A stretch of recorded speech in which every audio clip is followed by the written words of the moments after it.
सुबह का समय था। छोटे लाल तालाब की ओर से दौड़ा चला आ रहा था। छोटे लाल ने हरिया के घर के नजदीक पहुंचकर चिल्लाते हुए कहा, अरे ओ हरिया, कहाँ मर गया?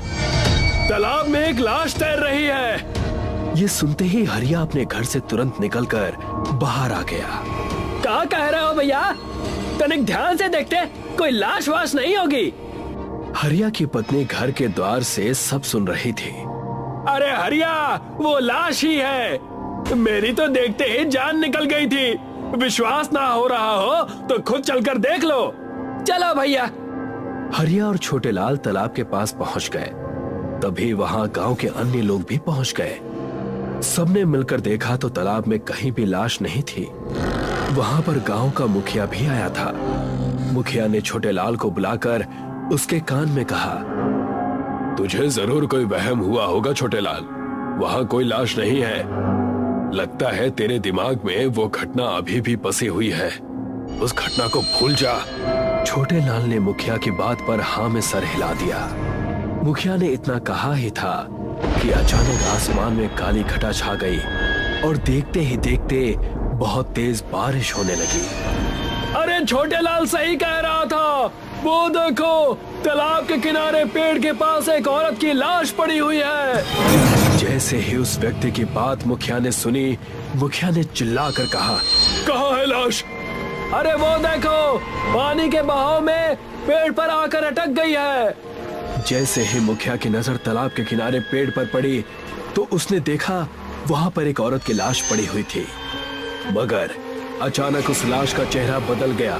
मुखिया अंदर तक कांप गया और देखते ही देखते कुछ ही देर में सभी गांव वालों की आंखों में दहशत दिखने लगी, क्योंकि जो भी व्यक्ति उस लाश को देख रहा था तो उसे देखते ही उन लोगों को अपने सगे संबंधियों के चेहरे नजर आ रहे थे। मुखिया और सभी गांव वाले डर से वहां से चले गए। आधी रात का वक्त था। छोटे लाल उसी लाश के बारे में सोचता हुआ लेटा ही था कि अचानक उसके माथे के ऊपर पानी की बूंदें टपकने लगी। अचानक उसके नथुनों में किसी सड़ी हुई लाश की गंध टकराई। जैसे ही उसकी नजर छत पर गई, उसने देखा कमरे की छत पर एक औरत छिपकली की तरह चिपकी हुई थी। छोटे लाल की चीख सन्नाटे को चीर गई। दूसरे ही दिन छोटे लाल की लाश तालाब में तैरती हुई मिली। सब गांव वाले छोटे लाल की लाश को दहशत से देख रहे थे। छोटे लाल की पत्नी गुंजा रो रो कर कह रही थी, हाय रे, मैं विधवा हो गई। अब मेरे बच्चों का क्या होगा? कल ही तो अपने बच्चों को लेकर इनसे पूछकर मैं मायके गई थी। पुलिस वाले छोटे लाल की लाश तालाब से निकाल चुके थे। थानेदार ने गांव के मुखिया को बुलाकर कहा, मुझे खबर लगी कल छोटे लाल ने इसी तालाब में एक लाश देखी थी। जी साहब, हम सब ने देखी थी। तो तुमने पुलिस को खबर क्यों नहीं दी? तुम तो इस गांव के मुखिया हो। क्योंकि वो लाश बड़ी अजीब थी थानेदार साहब। जो भी उस लाश को देख रहा था उसे उसमें अपने सगे संबंधी नजर आ रहे थे। बकवास मत करो। छोटे लाल की लाश को देखकर ऐसा लगता है जैसे कि इसको मारा कहीं और गया है और मारकर इसकी लाश तालाब में फेंक दी गई है। इसकी फटी हुई आंखें बता रही हैं कि इसने मरने से पहले कोई बहुत खौफनाक और नाकाबिले यकीन मंजर देखा हो। सब गांव वाले डर कर अपने घर की ओर चले गए।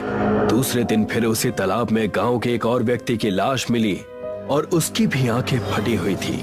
धीरे धीरे करके आए दिन रोज गांव के किसी ना किसी युवक की लाशें गांव के तालाब में मिलने लगी। पूरे गांव में दहशत का माहौल छा गया। मुखिया इन सब घटनाओं से बहुत डरा हुआ था।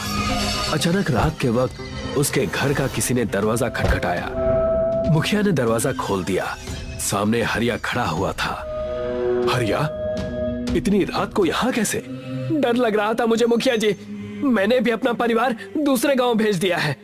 मेरी समझ में नहीं आ रहा है कि गांव के लोगों की हत्या कर कौन रहा है, और जितने लोगों की हत्याएं हुई हैं वो सब मर्द थे। हत्याएं उसी दिन से हो रही हैं मुखिया जी, जिस दिन से मुझे तो लग रहा है कि ये सब वही कर रही है। बकवास मत कर हरिया, इससे आगे कुछ मत बोलना। गांव वालों ने कल एक तांत्रिक बाबा को भी बुलाया है। क्या आज रात मैं आपके घर पर सो जाऊं? ठीक है, मैंने भी अपनी पत्नी और बच्चों को गांव से बाहर भेज दिया है और मैं भी घर पर अकेला ही हूँ। हरिया और मुखिया चारपाई बिछाकर आंगन में लेट गए, मगर उनकी आंखों से नींद कोसों दूर थी। अचानक मुखिया के सर पर ऊपर से पानी की बूंदें टपकने लगी। मुखिया उठ गया और उसने हरिया की ओर देखकर कहा, हरिया, ये पानी कहाँ से आ रहा है? पानी तो मेरे ऊपर भी बहुत देर से टपक रहा है मुखिया जी, पर मैंने डर की वजह से आपको नहीं बताया। कि अचानक उन दोनों के नथनों में बदबू टकराई। दोनों की निगाह सामने आंगन की दीवार की ओर पड़ी। उनके सामने एक बेहद खौफनाक चेहरे वाली औरत खड़ी थी। उस औरत का चेहरा सड़ चुका था और उसके शरीर पर से पानी की बूंदें टपक रही थी। ऐसा लग रहा था जैसे कि वो अभी अभी तालाब से उठकर आई हो। उसकी आंखें आग की तरह लाल थी। मुखिया और हरिया को देखकर यकीन नहीं हुआ। तुम ये कैसे हो सकता है? तभी वो औरत वहशी तरीके से हंसने लगी और उसके गर्दन उसके शरीर से उखाड़ दी। ये देखकर हरिया की चीख निकल गई। अचानक उस औरत ने हरिया के साथ भी वही किया जो उसने मुखिया के साथ किया था। दूसरे दिन मुखिया और हरिया की लाश गांव के तालाब में मिली। मुखिया और हरिया का धड़ तालाब में मिला था और उनका सर तालाब के पेड़ पर लटक रहा था।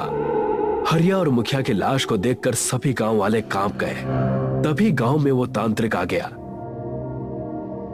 गांव का एक व्यक्ति तांत्रिक से बोला, साधु महाराज, आए दिन हमारे गांव के लोगों की लाशें तालाब में मिल रही हैं और आज तो हमारे गांव का मुखिया भी मारा गया। तुम चिंता मत करो, मैं देखता हूँ। तांत्रिक अपनी आंखें बंद करके मंत्र पढ़ने लगा।